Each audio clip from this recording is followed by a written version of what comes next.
I tell you, folks, wherever you are, the vibe here is unreal. Just getting out of the booth and feeling it, and the noise from the valley. It's genuinely, from somebody that used to race the GPs back in the day, it's awesome. Can't tell you enough. Anyway, we're now on the start gate for the VMXdN. They're going to start loading up. I'm walking this way, so Charlie doesn't do a cropper. They're going to come onto the start line here. So Mel Pocock, who set quickest time in practice yesterday, he's going to be getting first gate pick. Team GB looking good. Brad Anderson in second. There's Villopoto. I still can't get my head around the fact that Ryan Villopoto is here racing Fox Hill. It all seems very surreal. Then there's Neville Bradshaw rolling up. Brian McKenzie, Mike Brown. So look, Charlie, we're going to walk along the front. I'll stop talking for a bit so you can see just what's going on here.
Right, so there they are. They're all stacked and racked.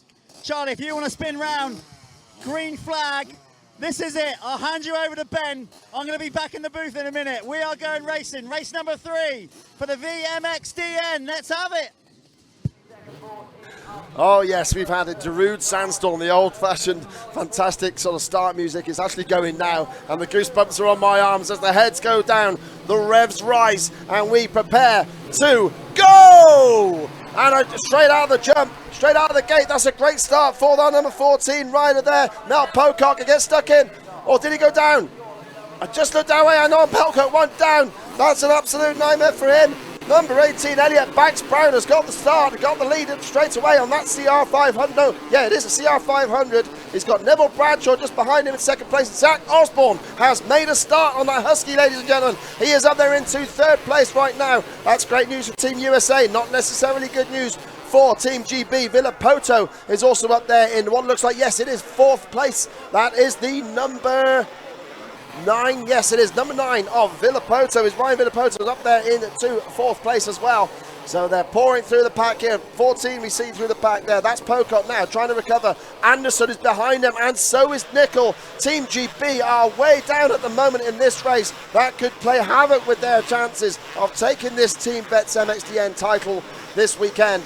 But out front, the rider who doesn't give an absolute monkeys about that is Elliot Banks-Brown, riding for East Anglia with Gary Hoptroff, and it was going to be Mel Pocock, but actually Keith Johnson has stepped into his shoes there on the number 16 bike. Number 2, Bradshaw is there in second place, hunting down the hill there. That's the 1996 graphics on that Elliot Banks-Brown CR500 and the classic American style 1-800 collect graphics for the number 2, Neville Bradshaw, and he is hassling Elliot Banks-Brown. How good was that by the start straight, Jeff? He rejoins me in the booth here. Oh, give me a moment, I tell you what, fitness ain't what it used to be.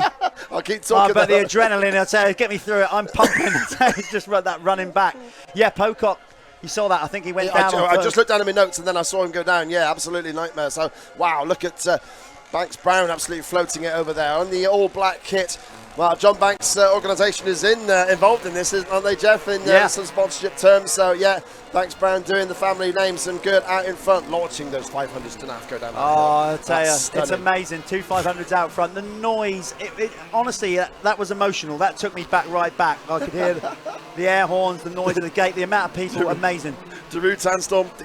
Yeah, the whole gig, everything about it is just phenomenal. Right, let's see where we're at in this one then. But Team GB looks like they've got a lot of work to do. Villopoto is up there, currently showing in second on our timing. That can't be right, because it's definitely Nev Bradshaw, definitely Elliot Banks Brown leading the way. So I don't know why they've missed. Bradshaw's Banks Brown's not showing on the transponder, so we'll get that bit sorted as we go here. But yeah, definitely Elliot Banks Brown out. No, it's not. He's dropped it.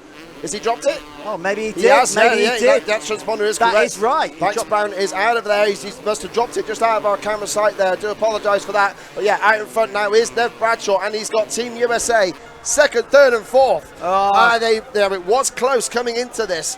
USA were 8 points ahead of Team GB if you count all the scores. They were only 2 points ahead if you count one less score, which you will do at the end of the 12 results, the best 11 count. But Team USA are making it academic right now. I cannot believe where Mel Pocock is already. Yeah, he's up to 8th place as they cross the stripe. He is ripping. He's catching up to Jake Nichols, the number 21, riding for Fairhurst Wessex, the Fairhurst Wessex team here.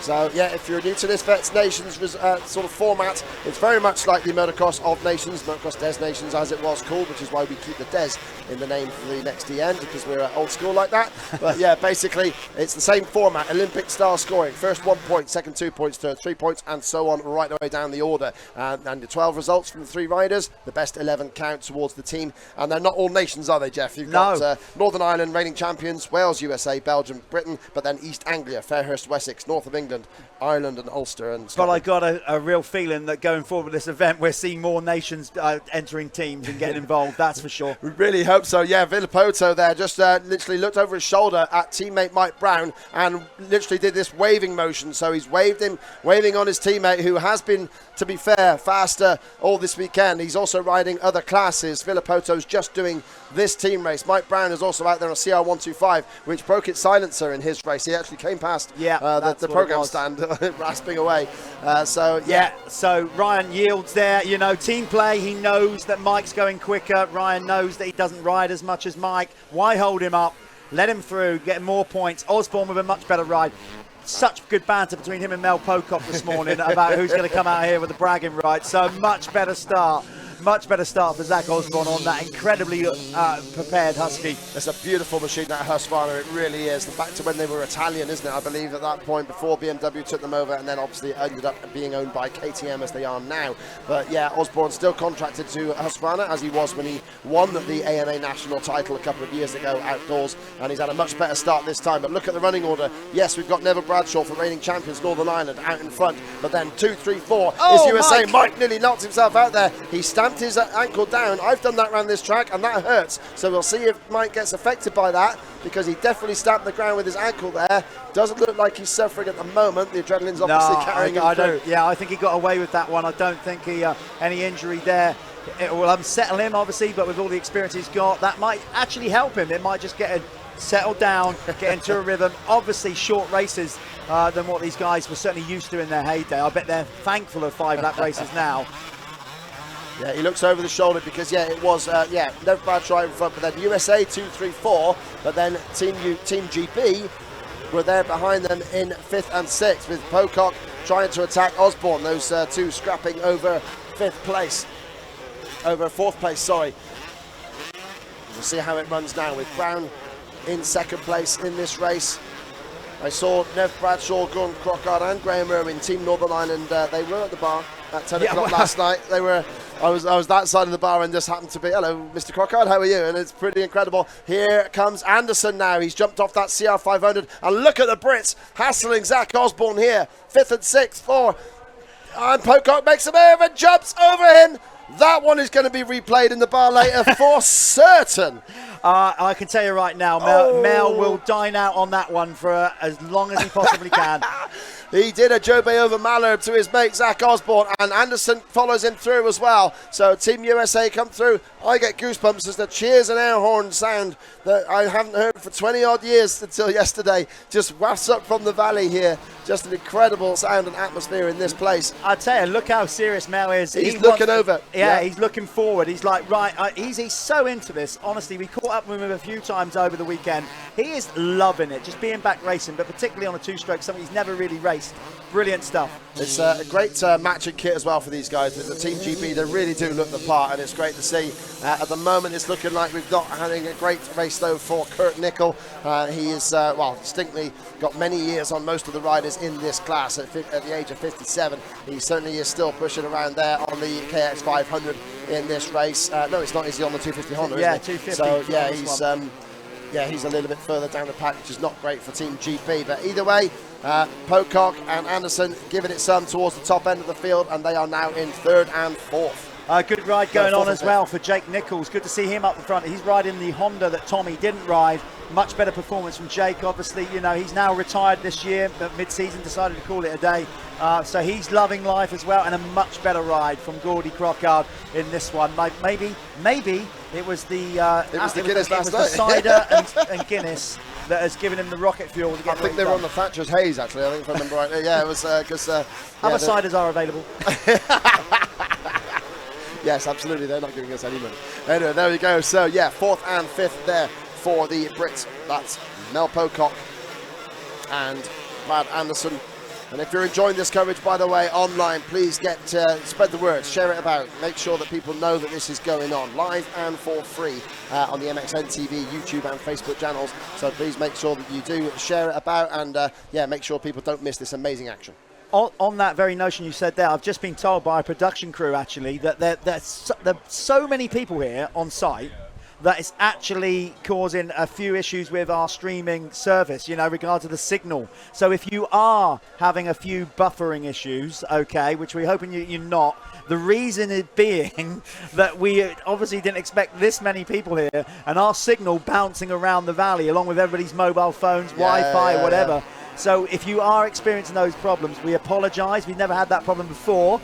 So something we need to look at, because the magnitude of people here are actually causing us issues. I never thought that it would get to the sort of GP level crowds that we used to have, like 20 to 35,000 people. I think it is very peak. But the queue, the traffic to get in has apparently been absolutely horrendous. And so that will again be sorted and better organised for next year, we're sure. I've just been told as well, look, if you're watching it live, it's buffering. But if you want to come back like later, we'll be able to sort that out. So it's only the live stream going out. So later on, maybe like give it a day or two or whatever, we will be able to resolve that, and you can watch it obviously, you know, later without any of those kind of issues we got at the minute. But if you're watching live, apologise for that. But of course, at the same time, the flip side of that is we are trying to do a free service. You're not having to pay for it, so hopefully you're not going to be on our case too much.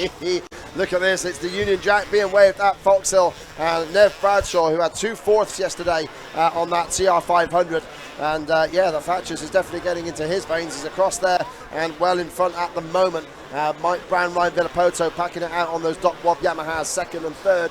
And then Anderson and Pocock. It looks like Anderson's overtaken Pocock now for fourth place.